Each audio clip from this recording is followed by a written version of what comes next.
se fue, tomó sus cosas y se puso a navegar.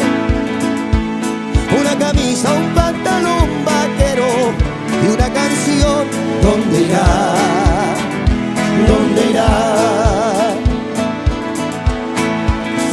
Se despidió y decidió ponerse en duelo con el mar y recorrer el mundo en su velero y navegar, navegar, navegar.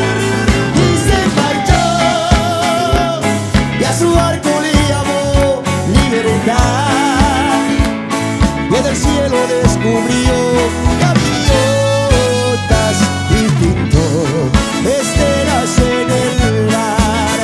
Y se marchó y a su barco le llamó libertad, y en el cielo descubrió unos ojos, la la la, azules como el mar.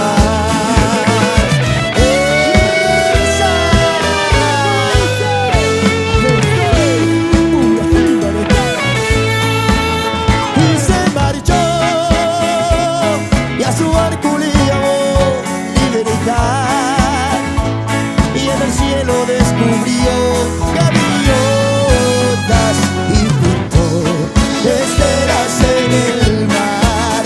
Y se marchó y a su barco le llamó libertad, y en el cielo descubrió unos ojos, la la la, azules como el mar.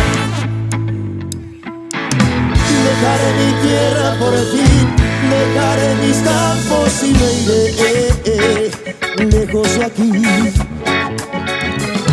Cruzaré llorando el jardín y con tus recuerdos partiré lejos de aquí. De día viviré pensando en tu sonrisa, de noche las estrellas me acompañarán. Serás como una luz que alumbra mi camino. Me voy, pero te juro que mañana volveré. Al partir, un beso y una flor, un te quiero, una caricia y un adiós. Es ligero equipaje para tan largo viaje, las penas pesan en el corazón. Más allá del mar habrá un lugar donde el sol cada mañana brille más. Forjarán mi destino las piedras del camino, lo que nos es querido siempre queda atrás. Suena, lo que nos es querido